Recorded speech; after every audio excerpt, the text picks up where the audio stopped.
How we doing? This talks about the foundation of health. The foundation of health is actually what we call posture, or another name for that is spinal stability. So that is having a strong spine. The reason we need to have a good spine, as you know, with chiropractic, is that we're trying to remove stress from the nervous system. But if you have improper curves of the spine due to bad posture or imbalanced musculature, that's going to affect our nervous system just as much as a single misaligned vertebrae. So we need that foundation, because if we're exercising with imbalanced, bad curvatures, we're going to put wear and tear in the joints, we're going to damage the joints. Diet, we're in stress because our posture is bad and we're not upright as we should be. There's stress on the nerves, the organs aren't functioning as well, we're not digesting our food properly, not absorbing things as we should. And if chiropractic wise, if we're so bad, there's so much imbalanced muscle, it's going to be hard to get bones back in place because there's nothing holding them there, so the adjustment won't last, or it'd just be simply impossible to get the bone back into place just because there's so much imbalance involved. So when we don't have a good foundation for the pillars, the structure, which is the roof, the umbrella of health, which protects us from disease, won't be strong enough. So we'll get sick more often, we'll have more issues down the line. We might not even have any trouble now that's apparent to us, but in the future. So just restating, the health is the roof, the umbrella, that it protects us from disease and injuries. And the pillars are what makes the roof stable. And our foundation is a strong spine. So it's allowing the pillars to do their job better. Not discounting diet or exercise or chiropractic or anything like that, but we need to have that foundation first. So what affects the spine affects the spinal cord. The spinal cord is the nerves.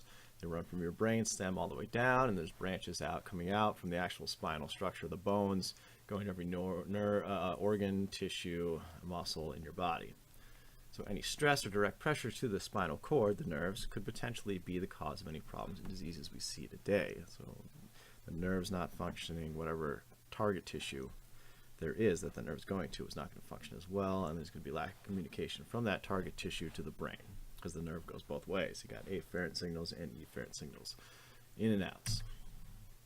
So how do we know this? So we look at simply what Hippocrates said: look well to the spine for the cause of all disease. And that's what chiropractic is all about. Because any trouble we have, the spine could be the center cause of that. I'm not saying that the organ could be malfunctioning, but what if it was actually the spine? So it's a good place to check because it can affect so many things. So if you keep that spine strong, who knows what you're able to avoid? Anxiety, low energy levels, tendonitis. Why tendonitis? Because the muscles can't work properly. Some are tight, some are overstretched. Increased risk of injury because there's no balance. Headaches because you have tight muscles pulling in the back of your head, or tight muscles pulling in the front. Neck tightness right there. Lower back pain. Why? Imbalanced muscles, stress on the joint. Plantar fasciitis. The hips are forward, so they're putting more weight on the arches of your feet instead of over your ankles, where they should be. Arthritis due to the muscular imbalance, degeneration of the joints, reduced strength. Yeah, you can't have good, strong muscles if there's so much imbalance, because even if one muscle is really strong and tight, it's not going to be able to work properly because it doesn't have any balance. It doesn't have any reciprocal inhibition with this other muscle that's supposed to be working with it. Knee pain, etc., etc. And this is just one posture type here. So when it's lined up, you got more strength, you get better sleep, you're breathing better because you're upright, your lungs can expand, and then this other girl, she can't even get air into her lungs just because it's all caved in her chest, and the ribs are going to start fusing that way. And more confidence, when you stand upright, you feel it too. That's what a lot of people talk about. You're upright, you're going to feel better. Part of that's it's mental, but part of it is you're getting more oxygen, you're more aware, you're more awake. When a muscle pulls one way, the other one has to contract a little bit to prevent that joint from snapping. All right, so we can easily see the abnormal curvature here, the forward head, the hump in the back, the increased lordosis in the lower back. And we think, oh, all I gotta do is stand up straight to reduce this. And our mind has been in this state so long that we're not actually standing up straight anymore. The muscles have become too deformed, the ligaments have become too rigid, and if you put your back to a wall, you can see easily that it's hard to get your head and your low back both flat to that wall, showing you that you're dealing with something that's been there for a long time and has become a very bad habit. So what is the best exercise to retrain your body, retrain your mind, to relearn how to hold yourself properly? Because this, you can easily see how there's strain on that nervous system. You're probably wondering, how in the world does the nervous system operate properly with this much stress on it? How does that nerve manage to go through there? How do those nerve roots manage to come out without getting impingement? It's a miracle that this person will be without pain. It just takes a little bit for injury to happen in this state. It just takes a little bit for nerve impingement to happen in this state. Discs to blow, muscles to sprain, joints to sprain.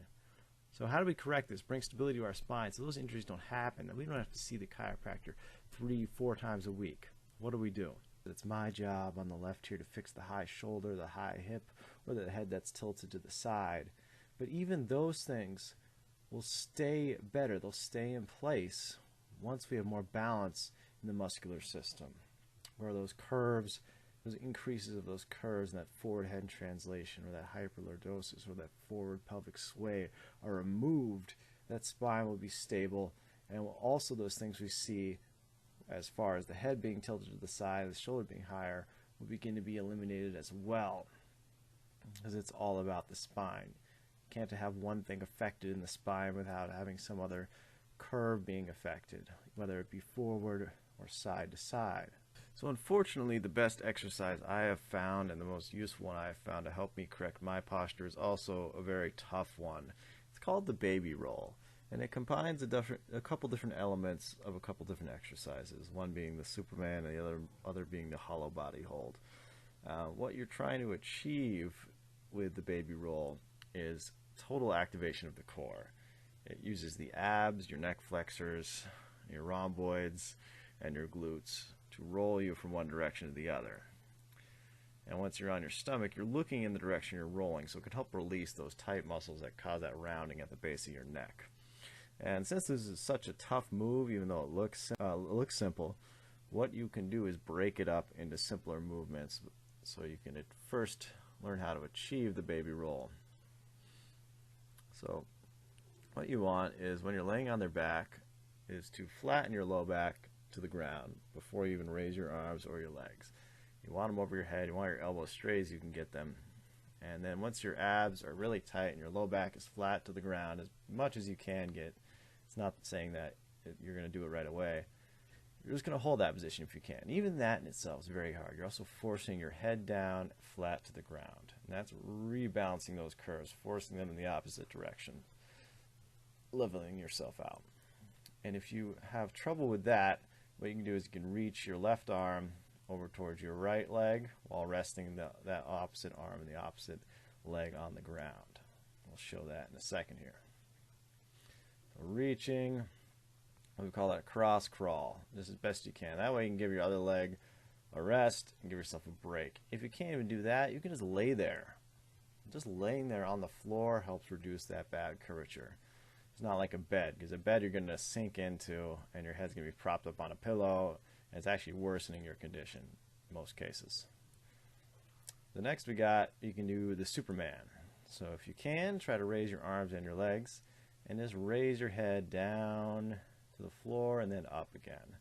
And then when you're on the floor, you can actually push off with your forehead on the floor. And again, you can have your arms rested on the ground and then work up to holding them in the air. I know that was a bit quick and complicated, but if you want to learn how to do those moves, or that move, you can come to class. It's good because no matter what posture type you are, it's going to help correct it, because you're getting it from both different angles, and you're lengthening the spine, and the floor is helping you in that area. It's helping decompress, lengthen your spine. So just one more added note here is that careful getting up and down off the ground. You want to do it in a way that's not going to cause your body harm. You want to be careful getting up and down. So you want to take it slow, move into a squat, grab the floor, and walk your way out. And then get yourself down that way, keeping your spine lengthened so you don't injure your spine while getting up and off the floor. And once you're here, I forgot to mention that you can, when you're bringing your head up, you also want to look to your left and your right. This is ingrained in the roll. You're always looking which way you're going to roll. But if you can't roll, you at least want to release those tight neck muscles by looking to your left, flexing, and then looking to your right, and then going back, doing one in the middle as well while you're in the Superman pose here. And then when you get done, you want to slowly walk yourself back up into the squat. Take your time with it, and if you can't do the squat, be careful about putting weight on one knee, and take it slow, keep your spine lengthened. So raise the arms and the legs, Jen. And then bring the head down to the floor. Then I want you to look up to your right towards me. And then put it down to the floor again. And up to the left away from me. Good. And then down. And then just do as many as you can. Working the lower back, pointing the toes now. Notice the toes are the opposite now. They're pointing away from your body where before you were pointing towards your body. So this one is working exact opposite muscles that the other one was. Bringing balance to your body. So go ahead and roll to your back. Or to look to the direction you're going to roll. Look the direction, use your core as much as you can. You're getting better with that. Good.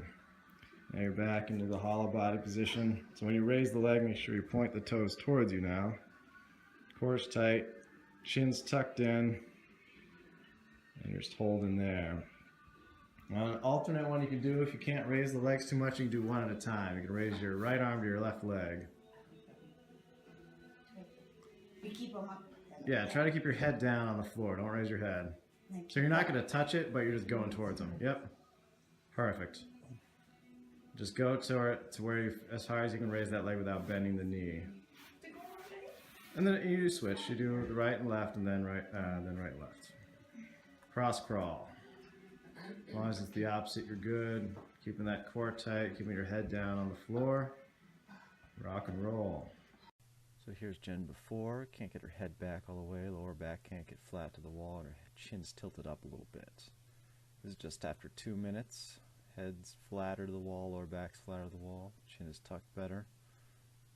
Chin is a lot more tucked here. Head's almost to the wall, back's very flat. So you want to activate the glutes and the core at the same time to almost flatten out the lumbar back a little bit. And then do the Y for me. So that's above the head. So straight up above the head. Yeah, there you go. So you straighten the elbows. And you're trying to force these up. But you see how that curves again? So that's what you got to fight against. That's that weak spine. So you should be a little bit more there. And try to bring your arms straight up over your head while I lock you. Not out to the side. Up. Oh. Straight up. Straight up. Yeah. So you're here. And you're going straight above the head. Hit the rotator cuff. And I'm locking my butt down, flattening as best I can. It's not going to happen right away. Alright, try the T. So straight across the chest. So the T is the Y and T, elbows are straight, yeah. See how the shoulder's really raised? That's one thing to avoid. You want to try to keep them down. So it's more in your preparation than the ending motion. So I'm already raising my chest, and when I go back, I know that my shoulder's just going to stay level. I'm going to force them here, my chest to rise, and at the very end I can tuck that butt. Keep it strong in the abs and the glutes. And then you can correct your head too. If you have a mirror, you can see if one arm is higher than the other, because I know I do that too, because one's tighter. So one will raise, so you can make those little corrections as well, or you can just look. Try the W. So out, we always start out here. And then pull up, chest pop. You got a little too much slack, but you don't want the elbows going past, you want them here. So you're opening up the shoulder. That's pretty good there. And firing the core and the glutes.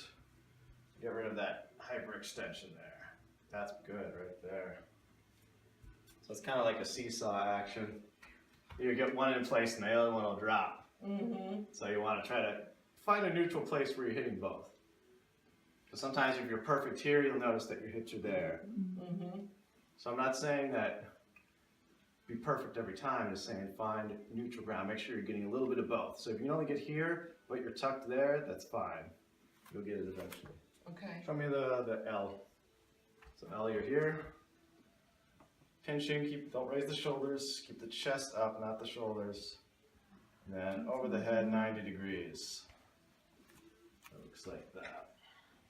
You can check, make sure they're relatively 90. Don't raise the shoulders. Elbows are bent on that one. Oh, okay. Yeah. Careful of your head. See how the head leads back. It's all little things to watch.